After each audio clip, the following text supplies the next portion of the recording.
So we do have some questions, which would be great. And I think one that could inform some of the others is, what do you, Paul, do in your times alone with the Lord? All right. I begin, and within a couple of days of my of God engaging me, I started having morning times. I found a Bible someplace. It was an old American Standard. Started reading in Matthew. I didn't know what to do because I had no ecclesial background. I had no theological background, and I had no existential background. I'd never even heard the term saved, other than the fact that I was a lifeguard. And I didn't meet another believer for 2 years after the time that he met me up north. So I was locked into God and began to be more and more hungry for him, especially hungry for Jesus, because I wasn't sure I liked God very much. When my first encounter, he said, "Paul, you can't ignore me any longer." And I said, "You leave me alone, and I'll leave you alone, and we will both be happy." That was my exact response to him. But then coming into his presence every morning with the intent of knowing him better and sharing my heart with him, and that was getting comfortable with him really happened after Jesus came on the scene, because he wasn't on the scene in the beginning. He was just a bearded guy who walked around in sandals 2,000 years ago. I knew he'd gotten killed for something. I didn't know why. And so what I do now, and what I've done probably for the last 40 years, is I come and I sit at the same place when I'm in town, so that I get used to having a sense of sanctuary. And I'll sit before him, and I'll let my interior just kind of bubble, so that the things that are in my mind, things that are concerned to me, things I'm grateful for, they come up into my mind, and I visualize them being in my hands, and I hold them up and I dump them into his backpack. Cast all your cares upon me.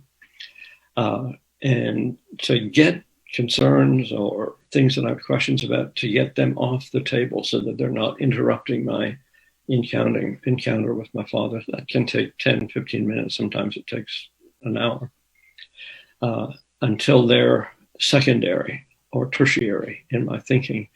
And I'm just face to face with my Father. And I talk with him. If there are things that I need to ask him about, I usually don't do it at that point. I'm trying to express my appreciation or my pain, and then after a period of that engagement, I'll spend an hour or so in the scriptures, and then I come back after that for intercession. And then I'll bring the things that are of concern to me to him. But I don't want our relationship to focus on the things that are of concern to me. I want our relationship to focus on our relationship, and let the things about which I have concern be brought up later. So that's how I negotiate my mornings. That's great.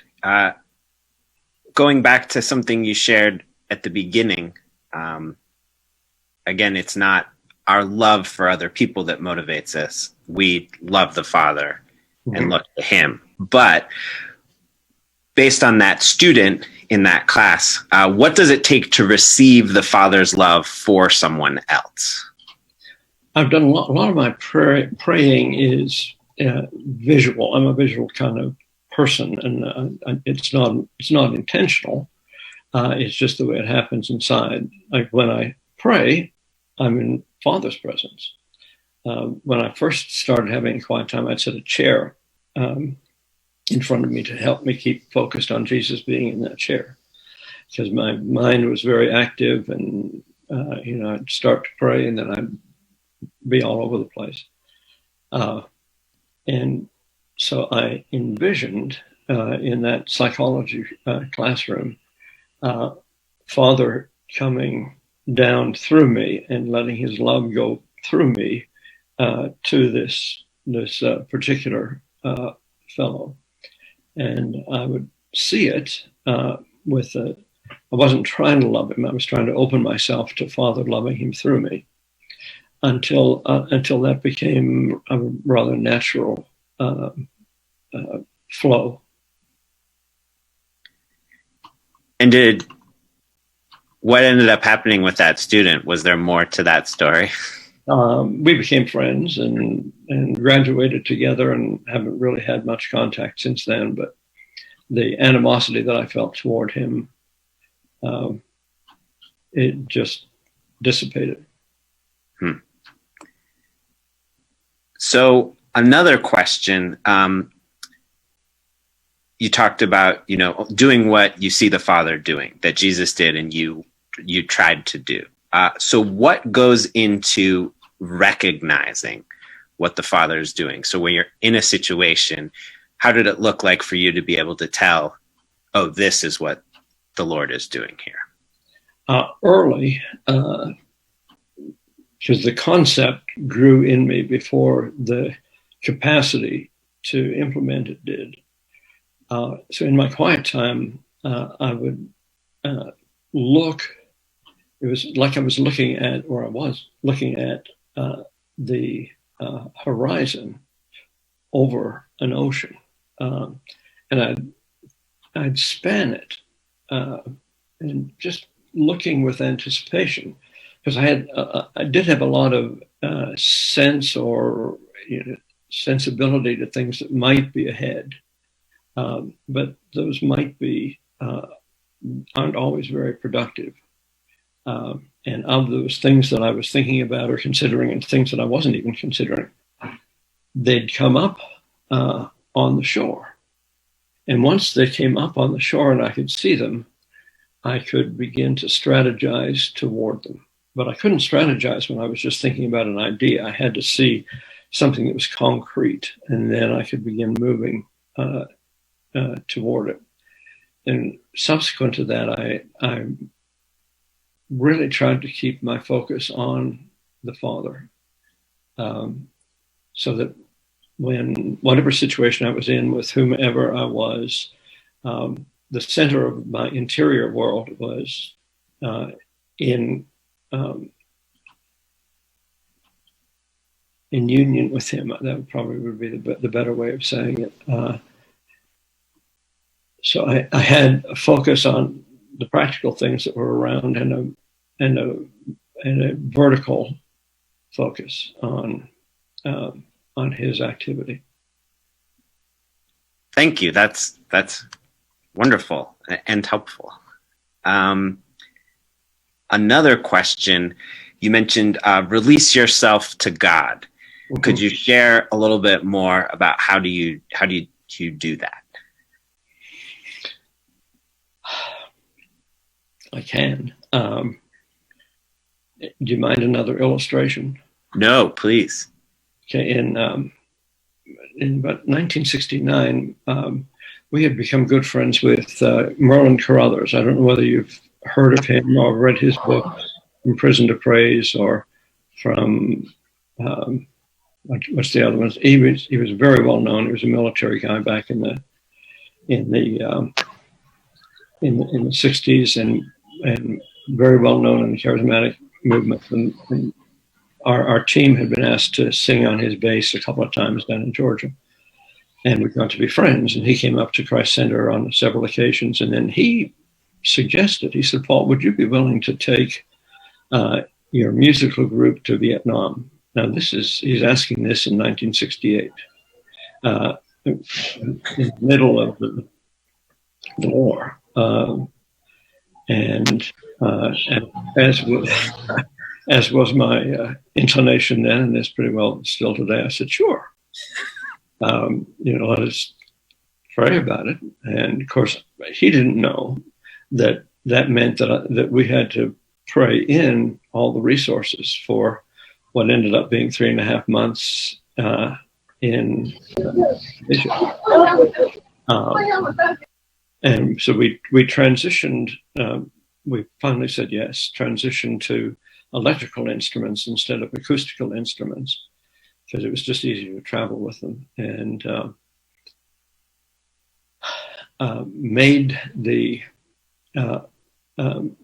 committed ourselves to buying the tickets, but also made a commitment that we weren't going to tell anybody except the immediate families of the team and the people at the center. And so I put a wicker basket underneath a big cross that was made out of railroad ties in the chapel on a little coffee table that was an altar kind of, and said, Father, any money that comes into the center is going to go to the costs of the center, because it cost a lot. And any money that it comes in specifically to the team, I'll put in this basket and we'll use it for our expenses. Well, we arranged for the travel agent to bring the tickets to us at Christ Center, that same place down here. We were to leave, I think, the 3rd or 4th of January of 1969. Yeah, because we started the plans in 68. And there were 5 of us going. I was in the chapel praying because it was the day that the tickets were to arrive, and I had $58 in that basket.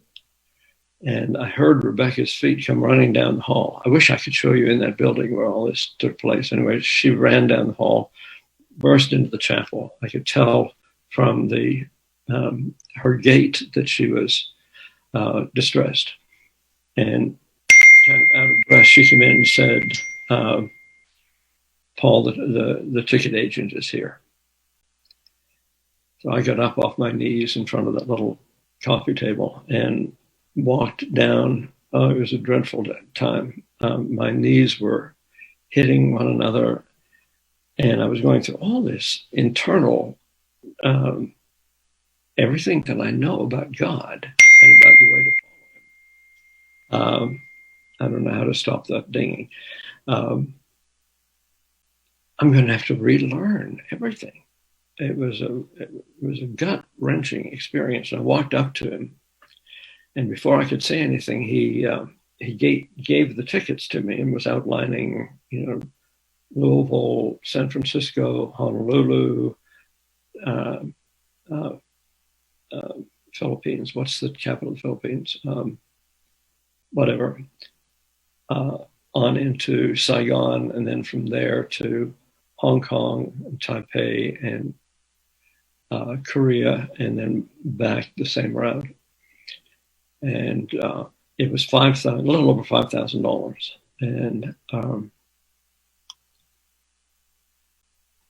as soon as he placed those tickets in my hand, Father said, "Son, they're going to be in your hands. They're going to be in your hands." Rebecca was standing here, and the ticket agent was standing there. And I looked up at the ticket agent, and I said, "I'm sorry, we don't have all the money right now. Would you mind bringing them back day after tomorrow?" And I handed them back to her, to him. And then I looked over at Rebecca. Rebecca didn't hear what I heard. Her jaw dropped. She could not believe what I was saying to this guy. But I knew. So I went down, got the $58, gave it to the 3 ladies on the team and said, buy anything that you can buy for 3 months in Asia for $58. So remember, this is 66, so you could buy more in those days for that.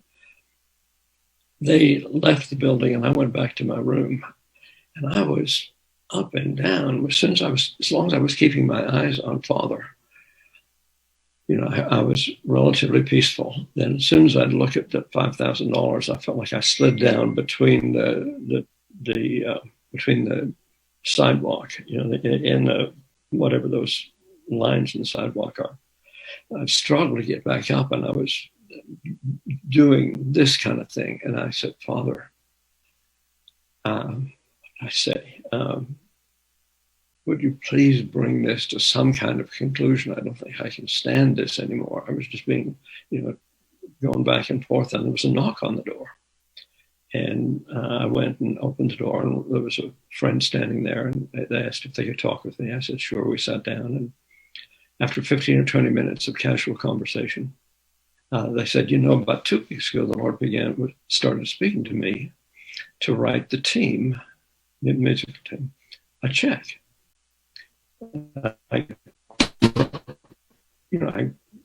I crunched the arms of that chair, and I wanted to scream, "Why didn't you do it 2 weeks ago?" And I said, "Oh, really?" And then talked some more, took a checkbook out, wrote the check, folded it, handed it to me, and then talked some more, and walked out of the room. And I remember going to the door with that folded check in my hand, and I turned around and leaned against the door, afraid to open the check. It could have been $500. It could have been $1,000, but I needed $5,000. And I did one of these, trying to see it and trying not to see it. When I got it open, it was a check for $5,000. And I did a little dance around and hooted and hollered. Went and deposited it, and the guy came, and we gave him the money for the trip. And those were days before any of us had credit cards. So we went cashless for 3 months to Asia with 250 pounds overweight in luggage that had to be paid for every time we got on a flight. But it was that in between, while I was going back and forth, I couldn't seem to sustain my focus on him. And so the battle was to keep looking up and keeping Jesus as the focus of my mind, my heart, and my eyes. I've not always been successful at that, but the struggle is to keep him at the center. It's a little easier now than it was 50 years ago. But so did that answer some of the question? No, I think the story especially is very instructive in response to that question. Thank you. Another one sort of that hinged on, I think, what you were just ending with, but how do we stay connected to the Holy Spirit in the midst of things that are carnal or would try to pull us away from him? In the midst of things that are carnal, okay, well, you're getting into the internal conflict then. Because there are both of those things will attempt to pull us away from him, and the other is our own carnal inclinations. And I find that I'm a bigger problem than the enemy. I can rebuke the enemy, but I don't be rebuked very well, at least not from me. And when there's a struggle, temptation, relational conflict, anxiety, anger, fear, bringing those things, identifying them first, and not trying to push them away. It doesn't help to push them away. It doesn't help to not look at them. It leaves us in a graceless situation. So to bring them in and look at them, which means including the emotional reaction, the fear, the pain, bringing that in and actually embracing that and letting it do its work of putting me to death. That the cross is when his purpose and mine cross one another, and the circumstance is often the tool of crucifixion. So rather than trying to avoid or deny the negative emotions, bring them in and let the circumstances be used in the Father's hand as an instrument to put me to death. Now, it sounds terrible, but resurrection's a whole lot more fun than that conflict. And I believe in emotional healing, but I think our greatest deliverance is from ourselves, and it's through the cross. When we let him sieve us through the cross, we come out on the other side, and you can't get to an eternal dimension or an eternal experience except on the other side of the cross. And the cross is not pleasant, whatever is being used. You look at what Jesus faced. But I don't think that we can get to it without embracing the cross. So that's great and also very helpful. Similarly, along those lines, as you are sort of in that level of intimacy with the Holy Spirit, with the Father, how do you navigate working relationships with other people who don't operate that way and might consider you odd or question your decisions? it depends upon what my relationship is with those other people. If they're close friends, if they're people that are joined to me, then I want to listen through all of their concerns or questions, and then take them before the Father to see if he's wanting to say some of that to me. If they're people that are not either relationally or functionally attached, then I'll still hold them before the Father and say, Father, if you're saying anything to me of this, I want to hear it. But I don't take them as seriously, and I don't internalize them. I'll keep them in the sphere of my intellect, but I don't take them inside.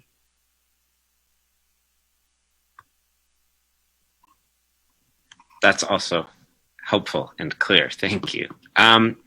So this one is maybe for the teams and the people here. How can we continue to practice obedience to the Father in carrying out the ministries the Lord has called us to? By doing what he asks you to do. And if you're working in a corporate context,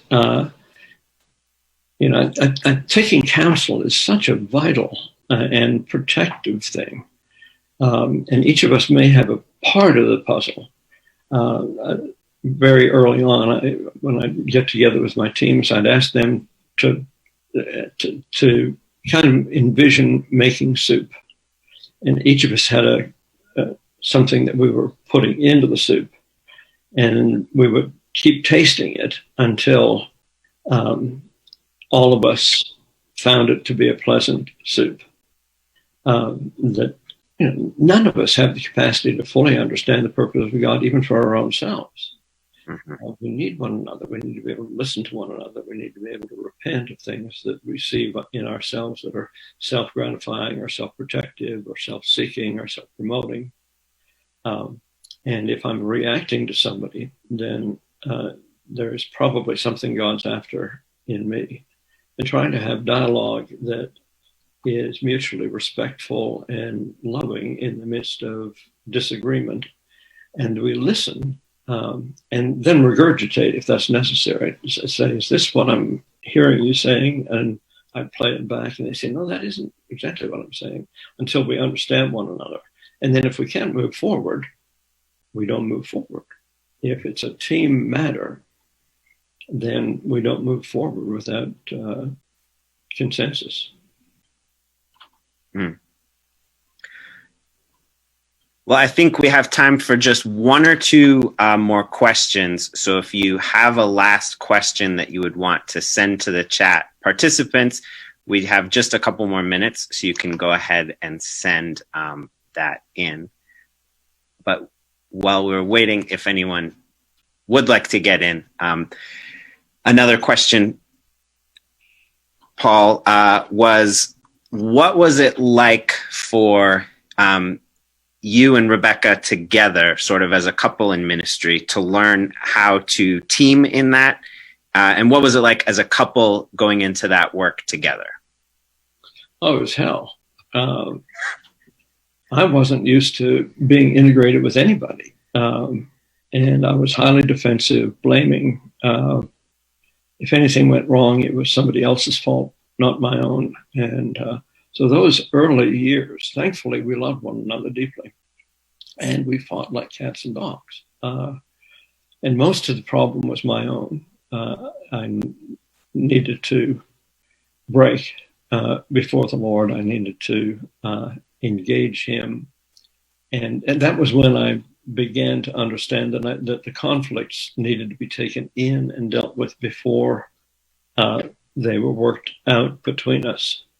and that if we had a difference of opinion, I would hold her close. And I would hold my point of view here. She would hold her point of view there. But we wouldn't let those points of view get between us. We'd hold one another close, and then look from our different points of view and dialogue until there was some resolution. And if there wasn't any resolution, don't do anything.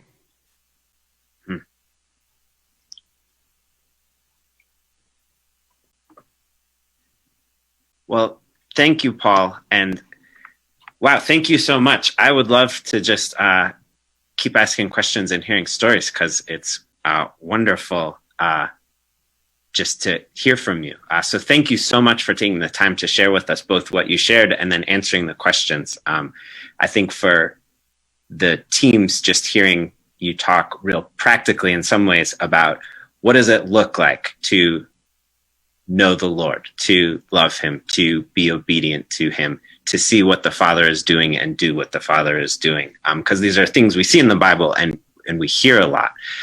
It was just so helpful to have some of your, particularly sort of the way you think so visually. I think that really gives some great help to all of us. So thank you so much for sharing.